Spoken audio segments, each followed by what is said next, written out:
Hola a todos y a todas.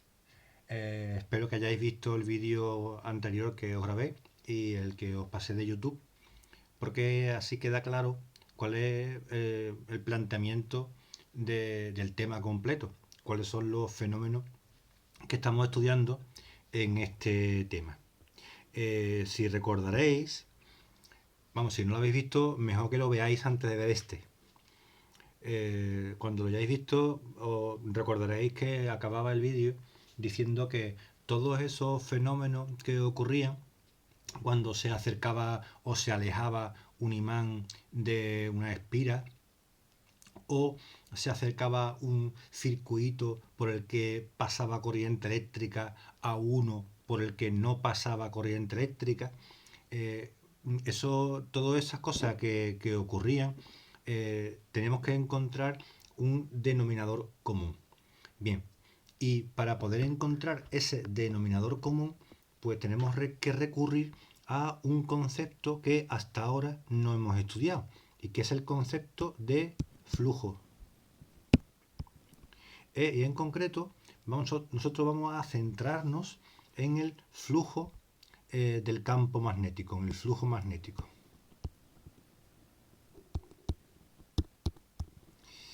Bien, pues como sabéis, un campo magnético, por ejemplo, el creado por un imán, donde aquí aparece el polo norte y aquí el polo sur, un campo magnético lo podemos representar con líneas de fuerza.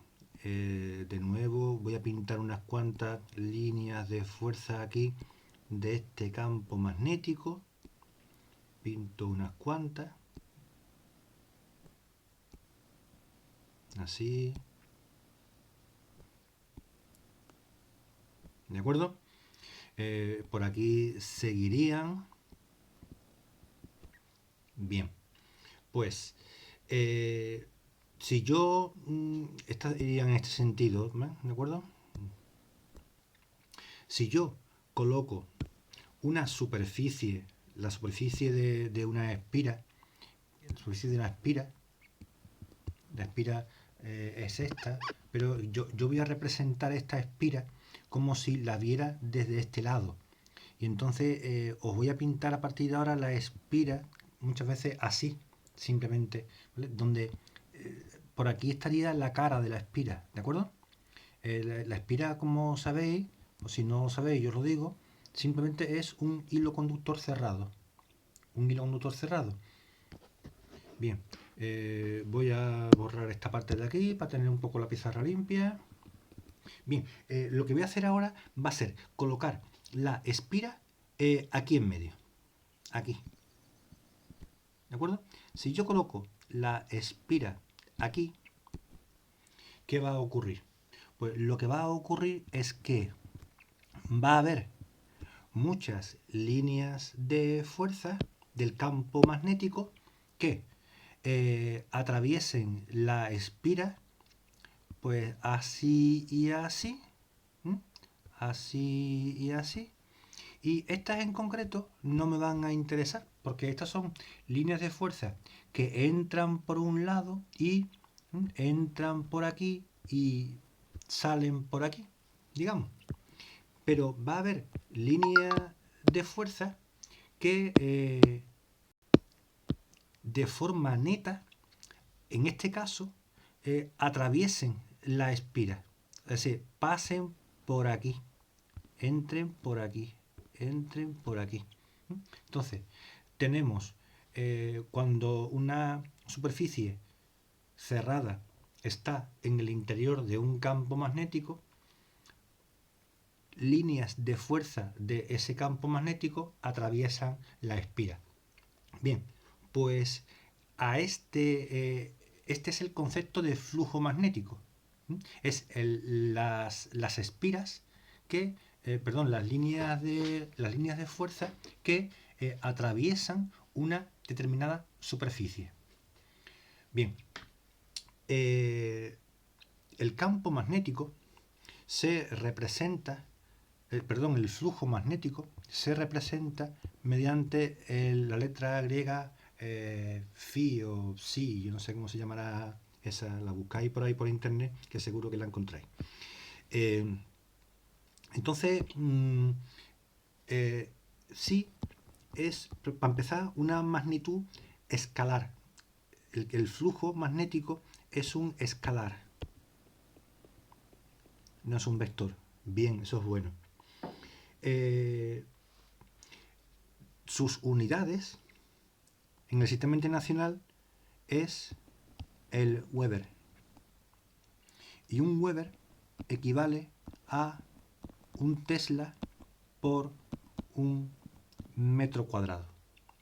Campo y superficie. ¿Cómo calculamos, cómo obtenemos el valor del flujo que atraviesa una superficie? Bien, pues para encontrar el valor del flujo que atraviesa una superficie, recordad, el flujo, para que lo entendamos, está relacionado con el número de líneas de fuerza que atraviesan esa superficie. Pues el flujo a través de esa superficie lo podemos calcular como el producto escalar entre el campo y el vector superficie. Bien, esto requiere una explicación adicional, porque todos sabemos lo que es el vector campo magnético. Lo que no está claro es qué es el vector superficie. Bien, empezamos con un pizarra en blanco. Vamos a suponer que tenemos una superficie plana. Bueno, pues en ese caso el vector superficie lo representaremos de esta manera y, como veis, es un vector que es perpendicular a la superficie.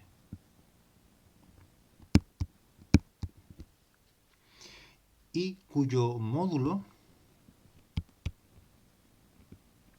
equivale al área de esa superficie. Bien, esto es cuando la superficie es plana. Pero ¿qué ocurre si la superficie no es plana, sino que es una superficie así, curva, ¿no? Vale, en ese caso, el vector superficie en un punto determinado será un vector también perpendicular a la superficie en ese punto, perpendicular a la superficie en el punto, y cuyo módulo de nuevo es el área. Por convenio se supone siempre que el vector superficie, cuando la superficie no es plana, sino que es curva, ese vector va dirigido hacia, entre comillas, fuera. Es decir, hacia la parte convexa, hacia la parte convexa, no, sí, hacia la parte convexa de la curva.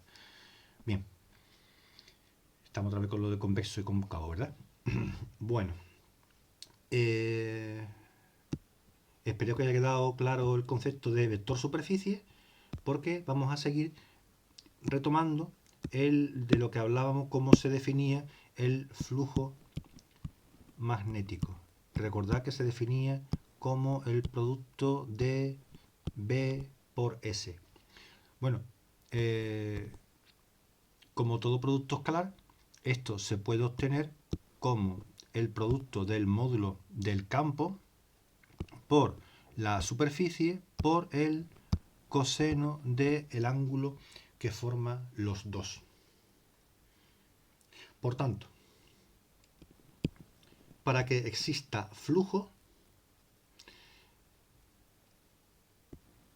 o el valor del flujo va a venir determinado por tres valores. Primero, por el valor del campo, por el valor de la superficie y por el valor y por la orientación del campo la orientación entre el campo y la superficie que estemos considerando. Efectivamente, si yo considero que tengo un campo magnético, por ejemplo, dirigido así, y tengo una superficie de esta manera, y su vector superficie sería este. Esto sería el vector superficie, esto de aquí sería el vector campo.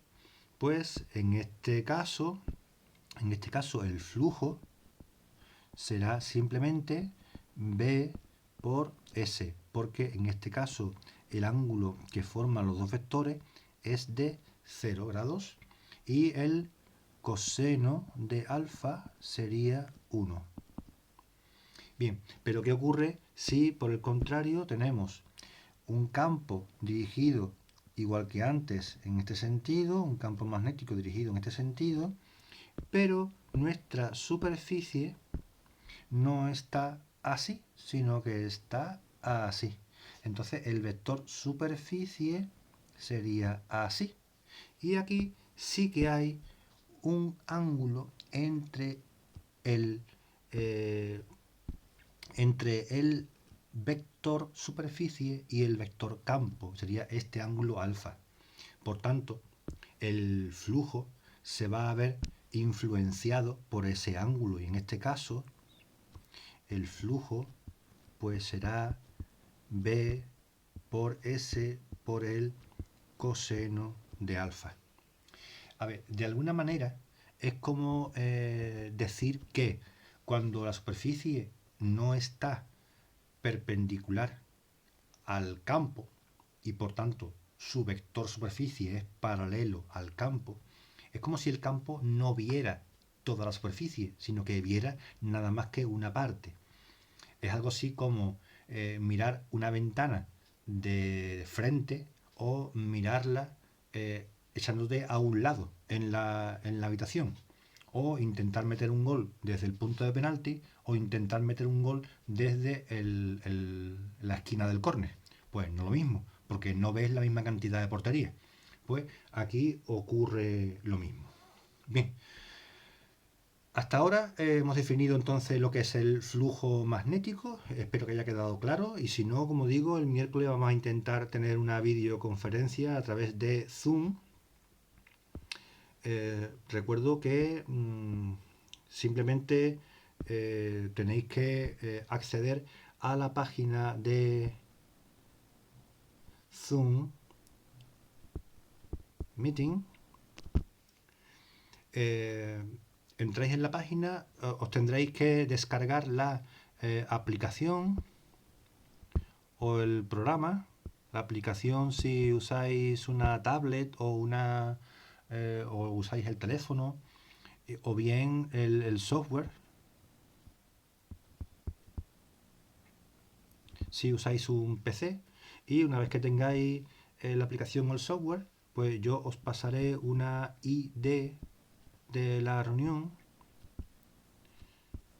Lo pasaré la noche antes por Schoology, una ID de la reunión. Le dais a entrar en la reunión,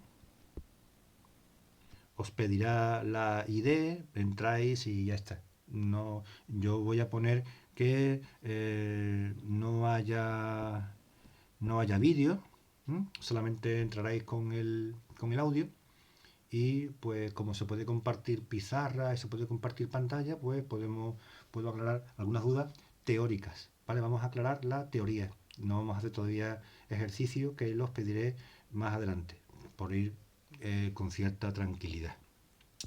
Bien, voy a borrar esto. Y recuerdo que estábamos viendo el flujo, y yo dije que el flujo era importante para entender cuál era el factor común para todos esos fenómenos de inducción, que es lo que estábamos viendo ahora mismo, ¿vale? Fenómenos de inducción. Bien, y Entonces, ¿cómo entonces, qué tiene que ver esto del flujo con estos fenómenos de inducción? ¿Vale? ¿Qué tiene que ver esto con el flujo? Bien, pues se observa que se produce una corriente inducida cuando el flujo del campo a través de esa superficie varía en el tiempo. Es decir, si hay flujo, no hay corriente. Si el flujo es constante, la corriente inducida, no hay corriente. Sin embargo, cuando el flujo es variable, aparece una corriente inducida. Una corriente inducida. Nosotros aquí hablaremos en general que esa corriente inducida se traduce o lo vamos a interpretar como una diferencia de potencial en la espira, en el circuito. Esa diferencia de potencial, voy a abrir nueva página, ¿vale? La corriente inducida producida la vamos a evaluar por su diferencia de potencial. La diferencia de potencial en las corrientes inducidas se suele representar con con la letra epsilon o también con las iniciales FEM, que es FEM, fuerza electromotriz.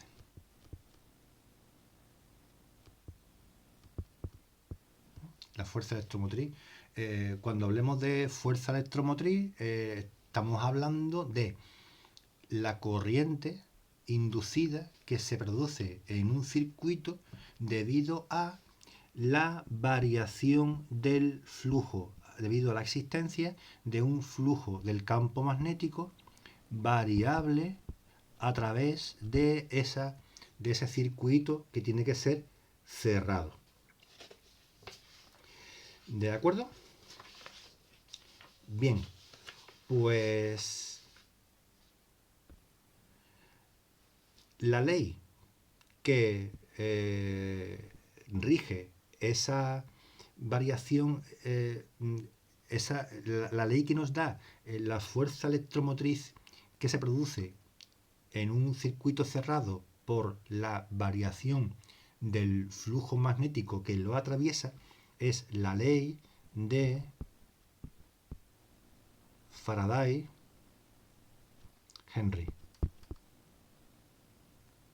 Recordad que son los dos que al mismo tiempo, pero de forma independiente, estudiaron el fenómeno.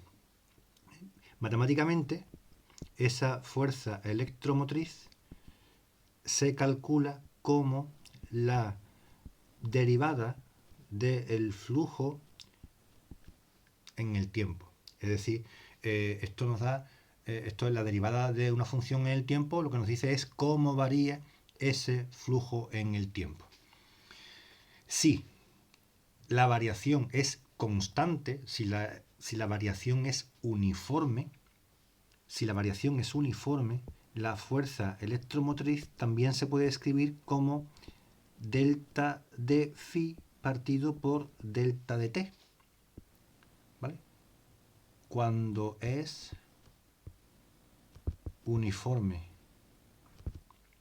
Nosotros, sobre todo, vamos a trabajar con esta expresión porque es la que nos va a dar una expresión para obtener la fuerza electromotriz producida en un circuito. Bien. Yo creo que voy a dejar aquí el vídeo de momento. Y no voy a entrar de momento en expresiones ni nada. Y dejo para el siguiente cuál es la expresión matemática que nos queda, expresión matemática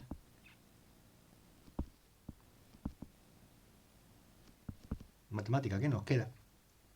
Y también dejo para el siguiente vídeo algo referente al sentido de la corriente, porque si os fijáis, hasta ahora de lo único que hemos hablado es de por qué se produce una fuerza electromotriz, es decir, por qué se produce una corriente inducida en una espira, en un circuito cerrado. Hemos dicho, porque el flujo varía, el flujo de un campo magnético a través de esa superficie varía en el tiempo. Pero en los fenómenos descritos en el vídeo anterior decíamos que la corriente podía circular en un sentido o podía circular en otro. Y de eso no hemos hablado, pero hablaremos en el siguiente vídeo. De momento lo dejamos por aquí. Espero que os haya resultado claro. Nos vemos mañana.